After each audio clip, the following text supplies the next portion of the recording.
पटाखों की आवाज से गूंज रहा संसार, दीपक की रोशनी और अपनों का प्यार, यही तो है दीपावली का त्योहार।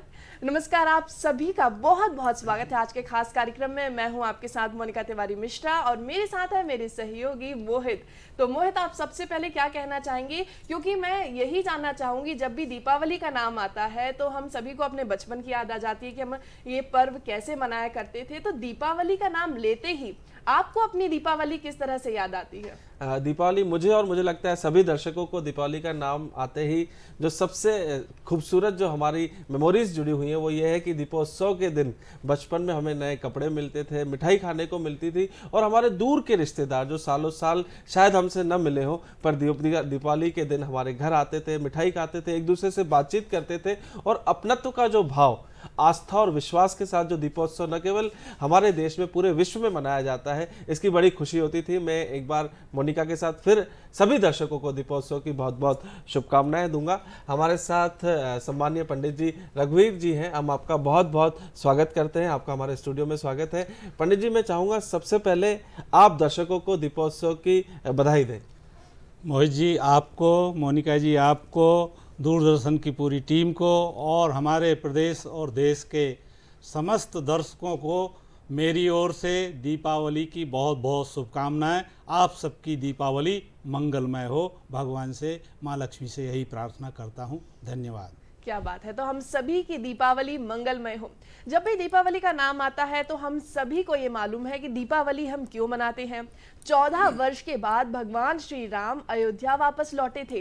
वो बहुत कठिन वनवास था, लेकिन जब वो अयोध्या वापस लौटे थे उस वक्त अयोध्या वासियों ने दीप जलाकर भगवान श्री राम का, अपने राजा का स्वागत किया था और बहुत ही हर्ष और उल्लास के साथ उस दिन को मनाया था। तो तभी से दीपावली जो है, दीपोत्सव का जो त्योहार है, हम मनाते हैं। लेकिन दीपावली का जो त्योहार है कोई एक दिन का त्योहार नहीं है। नवरात्रि से ही ये शुरू हो जाता है, हम अपने घर की साफ सफाई शुरू कर देते हैं। लेकिन आपको बताऊं, 5 दिन खास माने जाते हैं दीपावली के, जिसे पंच पर्व दीपावली कहा जाता है। तो आइए सबसे पहले पंडित जी से जानते हैं कि पंडित जी, ये पंच पर्व जो दीपावली है, इसकी क्या खासियत है, कब से शुरुआत होती है इसकी? बहुत अच्छी जिज्ञासा आपने प्रस्तुत की है मोनिका जी। और वस्तुतः दीपावली कोई एक दिन का पर्व नहीं है, ये 5 दिवस के पर्व हैं। निरंतर ये जो 5 दिन तक मनाए जाने वाले पर्व हैं, विभिन्न नाम हैं इनके, और ये एक दूसरे से संबद्ध हैं, एक दूसरे के पूरक हैं। एक के बिना दूसरा त्योहार अधूरा है। तो पंच पर्व की जो परंपरा है वो प्रारंभ होती है धनतेरस से, जिसे धन त्रयोदशी भी कहते हैं। तो धनतेरस, फिर नरक चतुर्दशी, और फिर दीपावली, फिर अन्नकूट महोत्सव, और 5वां यम द्वितीया, जिसे भ्रातृ दोज भी कहते हैं, भाई दोज भी कहते हैं। ये 5 पर्व मनाए जाते हैं दीपावली से जुड़े होने के कारण इनका नाम पंच पर्व दीपावली है। पंडित जी, आपने अभी अपने वक्तव्य में कहा कि धनतेरस जो पहला दिन है, और धनतेरस में मैंने देखा है उमन महिलाओं में एक बहुत क्रेज रहता है कि आज धनतेरस है, हम ये खरीदेंगे, सोना खरीदेंगे, चांदी खरीदेंगे, और खुशहाल जीवन को जीने के लिए कहा जाता है उस दिन अगर आप कुछ अच्छी खरीदारी कर लेते हैं तो पूरा साल आपके ऊपर माँ लक्ष्मी की कृपा रहती है। तो मोनिका जी, आप धनतेरस पे, क्योंकि जैसे मैं कह रहा हूँ कि महिलाओं में बड़ा क्रेज है इस चीज़ों का, उत्साह बहुत रहता है, आपने इस बार धनतेरस पे क्या खरीदा है और आप सालों साल धनतेरस जो मनाते आए, क्या उसकी क्या यादें आपसे जुड़ी हुई है, जरूर दर्शकों को बताएंगे। बिल्कुल मोहित, मैं आपको बताना चाहूंगी, धनतेरस के दिन हमारे घर पे सबसे पहले झाड़ू खरीदने का बहुत महत्व होता है। माँ लक्ष्मी का वास उसमें माना जाता है, भगवान धन्वंतरी की पूजा की जाती है इसमें। तो दवाइयाँ खरीदने का बहुत महत्व होता है, क्योंकि कहते हैं कि हमें रोग से मुक्त रखे भगवान, और साथ ही साथ सोना चांदी तो खरीदते ही हैं क्योंकि हम उसकी पूजा करते हैं, हमारे घर में धन का वास हमेशा रहे। तो पंडित जी, आप क्या कहेंगे धनतेरस के महत्व के बारे में? देखिए, बहुत अच्छा प्रश्न है आपका, और ये हम सबको, भारतीयों को ही नहीं, संपूर्ण विश्व में इस त्यौहार के बारे में जानना चाहिए। सबसे पहला जो दिन होता है इस 5 पर्वों में से, वो है धन्वंतरी जयंती, अर्थात धनतेरस। धन त्रयोदशी की परंपरा इस प्रकार से प्रारंभ हुई। एक बार क्या हुआ, देवताओं और दानवों में युद्ध हुआ जी, और देवता शक्तिहीन थे और दानव हुआ करते थे बलिष्ठ। तो दानव जीत जाते थे और देवता परास्त होते थे। जी। तो भगवान विष्णु के परामर्श से, भगवान विष्णु के पास पुकारते हुए जब देवता गए तो उनके परामर्श से ये तय हुआ, ये निश्चय किया गया कि दैत्यों से संधि कर लेना चाहिए और सभी दोनों मिलकर के, दैत्य और दानव मिलकर के समुद्र का मंथन करें। जी। और समुद्र में विभिन्न रत्न निकलेंगे, उनमें उन्हीं रत्नों में से एक भगवान धन्वंतरी प्रकट हुए और स्वर्ण कलश लिए हुए, उस स्वर्ण कलश में अमृत था। क्या बात। तो ये तय हुआ था कि जैसे ही अमृत का प्राकट्य होगा, अमृत हमको मिलेगा, तो दैत्य और दानव दोनों ही मिलकर के उसका पान कर लेंगे, फिर सब अमर हो जाएंगे और फिर कोई विद्वेष भाव एक दूसरे के प्रति रहेगा नहीं।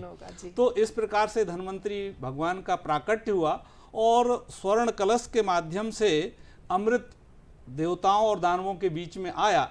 यह बात एक अलग है कि फिर किस प्रकार से भगवान विष्णु ने मोहिनी रूप धारण करके उसका वितरण किया और कौन वंचित हुए और कौन लाभान्वित हुए।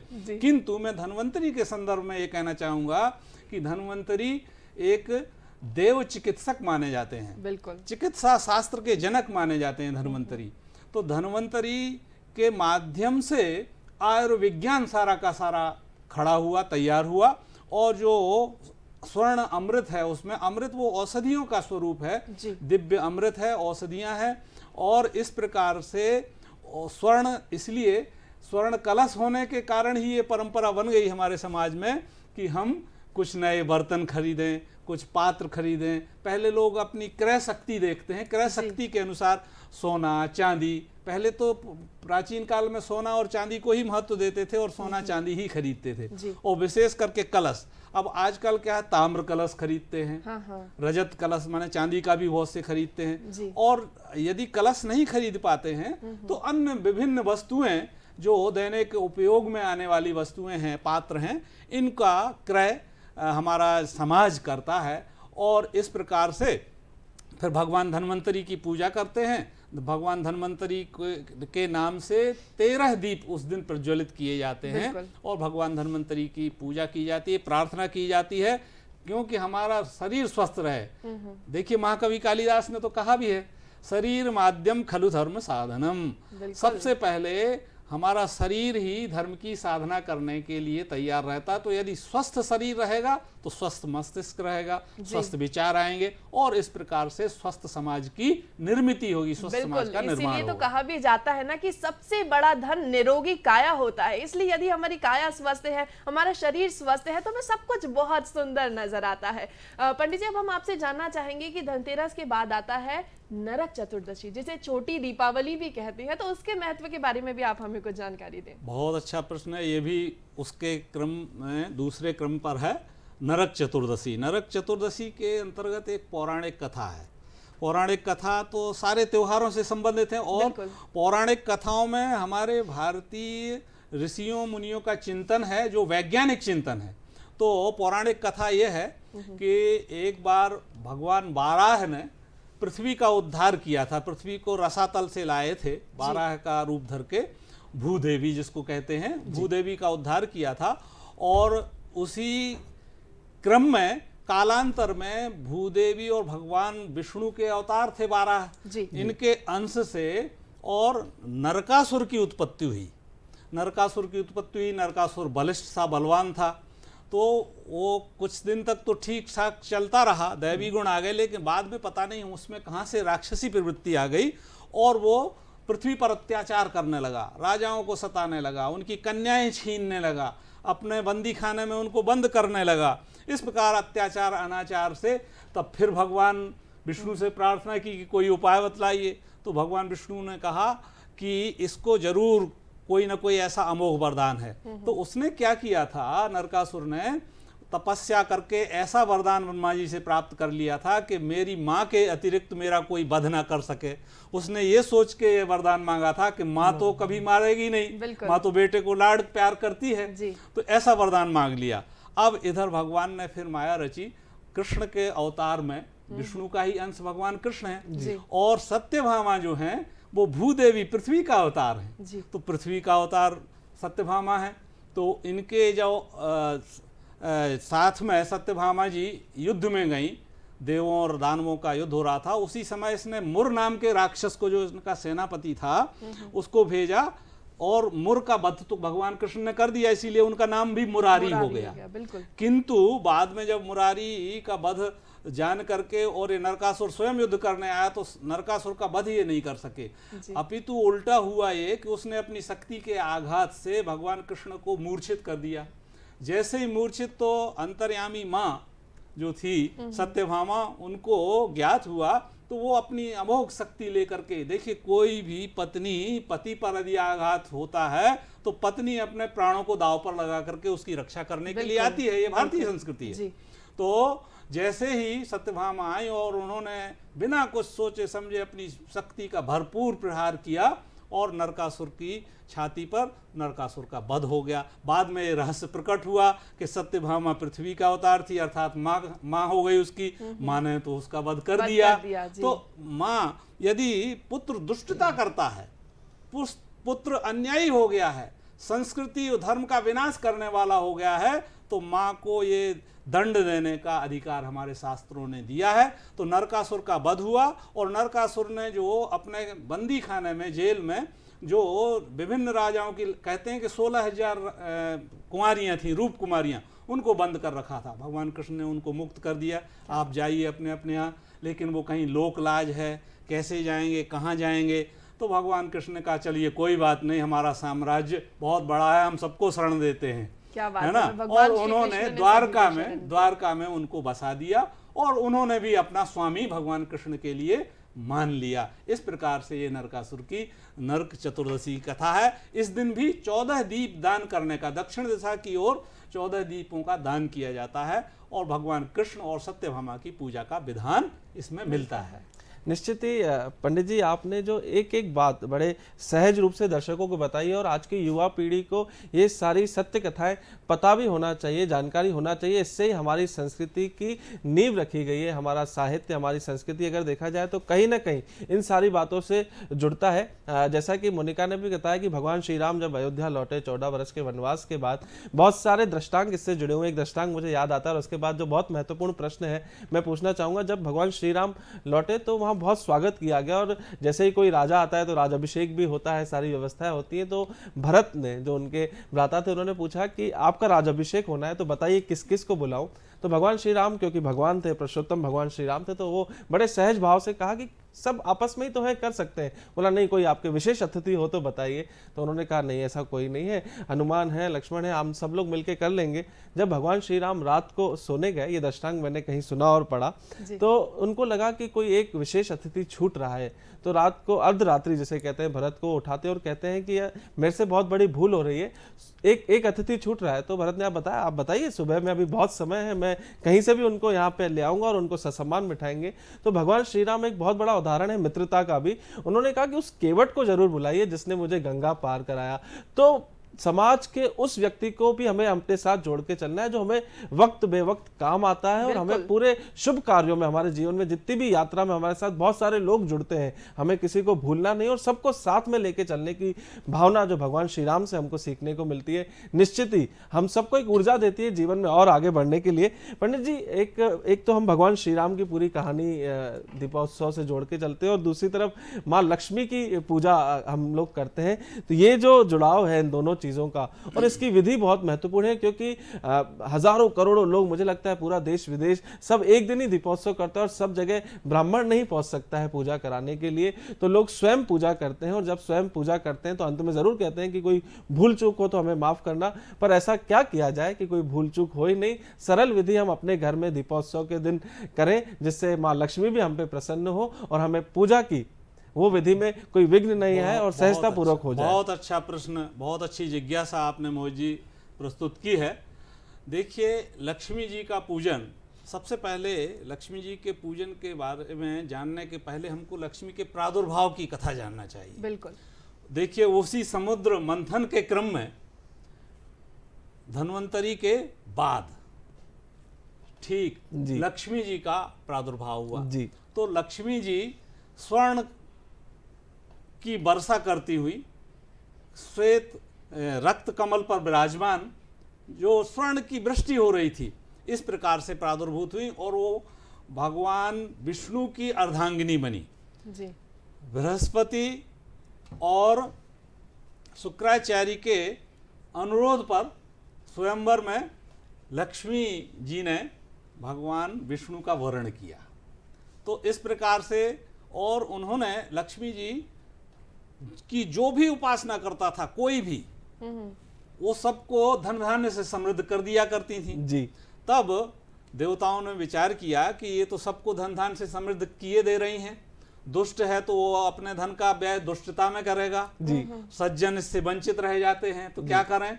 तो फिर गणेश जी की साथ में मैत्री करी, अर्थात उनको सखा, सखा शब्द का प्रयोग किया है शास्त्रों में, लक्ष्मी जी का सखा गणेश जी। और उनको एक आसन पर बैठाया और कहा कि आज से बुद्धि का नियंत्रण गणेश जी करेंगे। देखिए, जब बुद्धि सही रहेगी तो धन का उपयोग सही होगा, और यदि बुद्धि सही नहीं है तो लोग अन्याय करेगा। इसीलिए कहा है, देखिए अर्थशास्त्री चाणक्य ने कहा है, अन्यायार्जितम द्रव्यम 10 वर्षाणि तिष्ठति प्राप्ते चैकादशे वर्षे समूलम तद विनश्यति।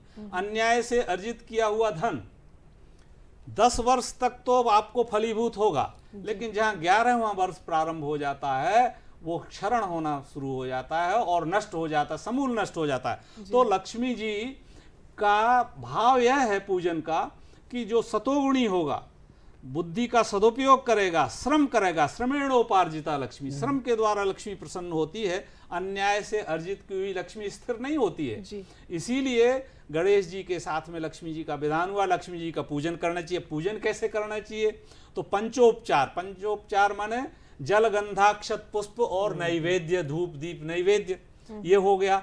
अथवा एक थोड़ी बड़ी विधि है जिसे कहते हैं षोडशोपचार, 16 उपचार, जलगंधाक्षत पुष्प, धूप दीप नैवेद्य, पंचामृत इत्यादि, ये है ना पुष्प, ये सारी। और मैं थोड़ा संक्षेप में ही उन्मुख हो रहा हूं। तो इस प्रकार से करते हुए, और लक्ष्मी जी को सबसे प्रसन्न है, प्रिय लगने वाला क्या है, कमल का फूल। कमल का फूल इसलिए कि कमल में ही उनकी उत्पत्ति हुई थी, तो वो सहोदर है कमल, इसीलिए वो कमल के जो बीज हैं वो लक्ष्मी जी बड़े प्रसन्नता से स्वीकार करते हैं। कमल के बीज का उपयोग चढ़ाने के लिए करते हैं और पुष्प का उपयोग चढ़ाने के लिए करते हैं।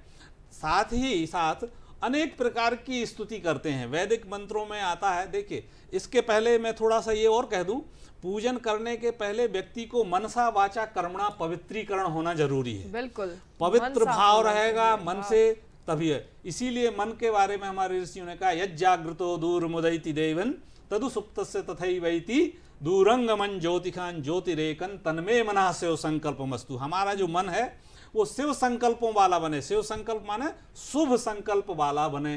तो शुभ संकल्प करने के पश्चात ही कोई भी पूजन करना चाहिए। ये हमारे ऋषियों मुनियों का ध्येय है, ऋषियों मुनियों का चिंतन है।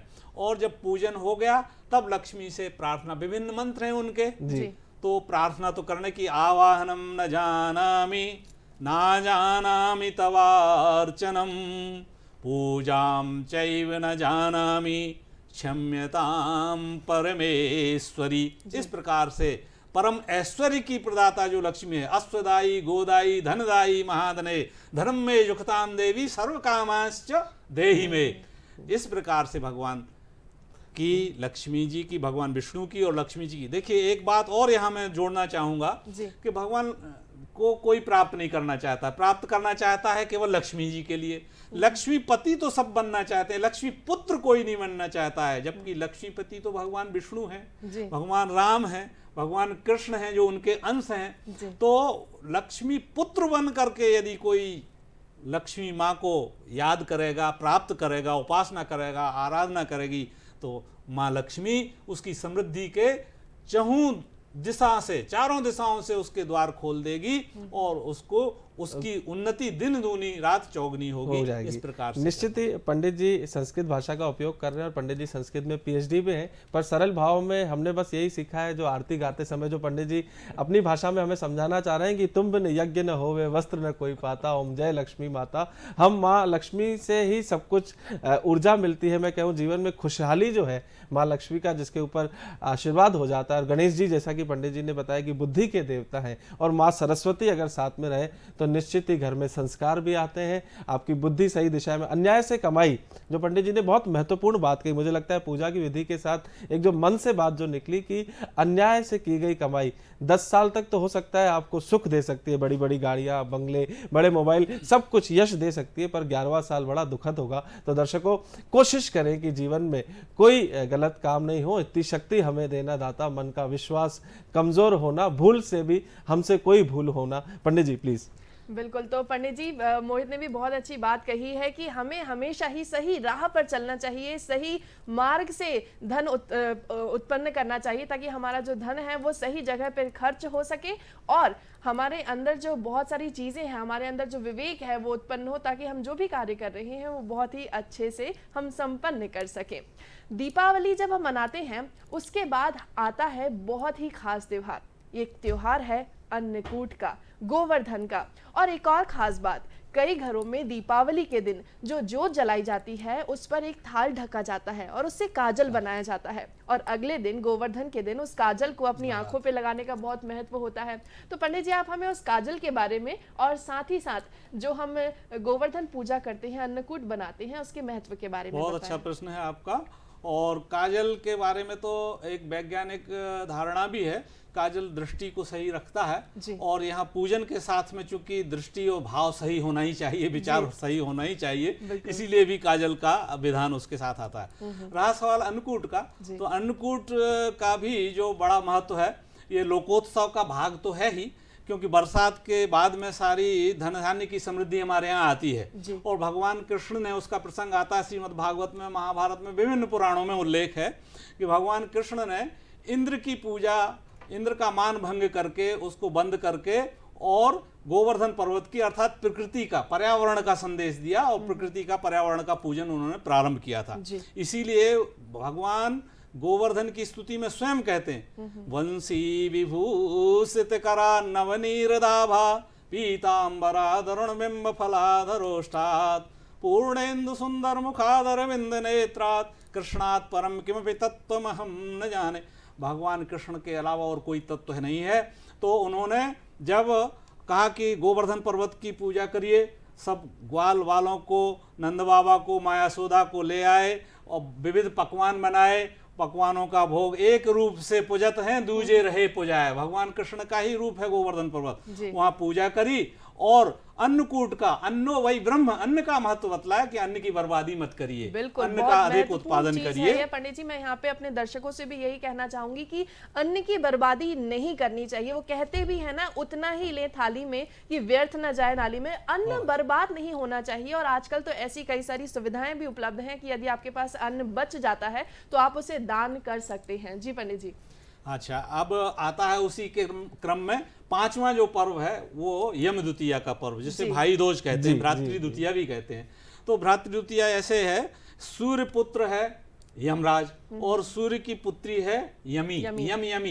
यमी का नाम ही कालांतर में यमुना हो गया, जब वो किसी बात से रुष्ट होकर के माता पिता से, और उन्होंने कहा मुझे सूर्य लोक में नहीं रहना है, मेरी माँ चूंकि यहाँ है नहीं।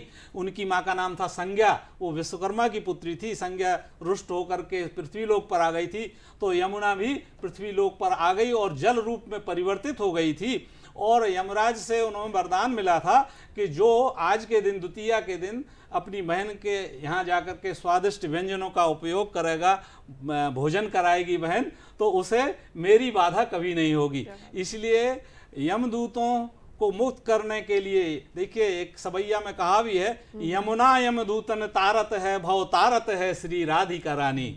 तो इस प्रकार से यमदूतों के द्वारा न सताए जाएं, इसलिए जाकर के भाई बहन यमुना में, नदी में हाथ पकड़ करके एक दूसरे का जल में स्नान करते हैं। बहन अपने भाई को मधुर मधुर व्यंजन का उपभोग कराती है। इसीलिए कहा गया, वृंदावन धाम को वास भलो जाके पास वह जमुना पट रानी, जो जन नायक ध्यान धरे बैकुंठ मिले तिनको रजधानी। चारु वेद बखान कियो और संत मुनि ने गुनी मन मानी, यमुना यमदूतन तारत है भवतारत है श्री राधिका रानी। तो ये परंपरा हमारे यहाँ बन गई। आज भी हमारे लोकमय समाज में देखा जाता है, बहन के घर भाई जाता है, बहनें उसको रक्षा का सूत्र बांधती हैं, तिलक लगाती हैं, पूजन करती हैं, मिष्ठान मधुर पकवान खिलाती हैं और प्रसन्नता का एक वातावरण का समाज में निर्माण होता है। परिवार में इन पंच पर्वों के माध्यम से सामाजिक सौहार्द का वातावरण बनता है, पारिवारिक सौहार्द का वातावरण बनता है। जैसा कि मोहित ने पहले कहा कि परिवार के बिछड़े हुए लोग भी आज के दिन, दिवाली के दिन, इस 5 दिन सब इकट्ठे होते हैं, एकत्र रह करके एक सौहार्दता का वातावरण का और निर्धारण करते हैं। और इस प्रकार से ये पंच पर्व दीपावली का हमारे समाज में, हमारे राष्ट्र में, सारे विश्व में धूमधाम से मनाया जाता है। निश्चित ही एक एक दिन को पंडित जी ने संक्षिप्त रूप में, संक्षिप्त तो जरूर शब्द है पर उन्होंने विस्तार रूप में भी समझा दिया। मुझे लगता है जिसने ये कार्यक्रम बहुत ध्यान से सुना होगा, दीपोत्सव के 5 दिनों का बड़ा महत्व उन्हें समझ में आया होगा। मोनिका के साथ, पंडित जी के साथ हमने पूरा प्रयास किया कि दीपोत्सव की सारी बातें आप तक सहज रूप से पहुंचाएं। युग बदल गया है, तकनीक का युग है। हो सकता है कि आपके भाई, आपके बहन कहीं बाहर रहते हो तो आजकल जरूर वीडियो कॉल से परिवार जुड़ जाता है। पंडित जी कुछ और हमें बताना चाहते हैं? पंडित जी प्लीज। अंत में मैं यही कहना चाहूंगा कि बिल्कुल निश्चल भाव से माँ लक्ष्मी की स्तुति करना चाहिए, प्रार्थना करना चाहिए और हमको कहना चाहिए मंत्रों के माध्यम से, नमस्तेस्तु महामाये श्रीपीठे सुरपूजिते शंख चक्र गदाहस्ते महालक्ष्मी नमोस्तुते। कस्तूरी तिलकम ललाट पटले वक्षस्थले कौस्तुभम नासाग्रे वरमौक्तिकं करतले वेणुं करे कंकणं सर्वांगे हरिचंदनं सुललितं कंठे च मुक्तावली गोपश्री परिवेष्टितो विजयते गोपाल चूड़ामणिम। लक्ष्मी के साथ भगवान कृष्ण की स्तुति करते हुए, और यदि हम लोगों से बने तो श्री गोपाल सहस्रनाम और विष्णु सहस्रनाम का पाठ भी इस दिन करना चाहिए। यही संक्षेप में पंच पर्वों का संदेश है और जो हमारी संस्कृति में निरंतर इसके दिनानुदिन जो उद्देश्य मिलते हैं, इसको अपनाने के, उसका भाव यही है कि सारे राष्ट्र में सुख, समृद्धि और वैभव का वातावरण बने। यही माँ लक्ष्मी का दीपावली का संदेश है। यही संदेश है और दूरदर्शन के पूरे परिवार की तरफ से आप सभी को दीपोत्सव, पंच पर्व दीपावली की ढेर सारी शुभकामनाएं। खूब अच्छे से इस त्योहार को मनाइए, पटाखे चलाइए, लेकिन थोड़ा सा ध्यान रहिए क्योंकि सुरक्षा बहुत जरूरी होती है। और जब भी आप पटाखे चलाएं तो आसपास आपको एक बाल्टी पानी की अपने साथ रखना चाहिए। बच्चों को बड़ों के साथ पटाखे जलाने चाहिए और साथ ही साथ खूब सारी मिठाई खानी चाहिए। घर परिवार के लोगों के साथ वक्त बिताना चाहिए क्योंकि आजकल वक्त की बहुत कमी हो गई है। वक्त निकालिए अपने घर परिवार के लोगों के लिए और इस जो त्योहार है उसे बहुत धूमधाम के साथ मनाइए। आप सभी को दीपावली की ढेर सारी शुभकामनाएं। नमस्कार। नमस्कार, बहुत बहुत धन्यवाद।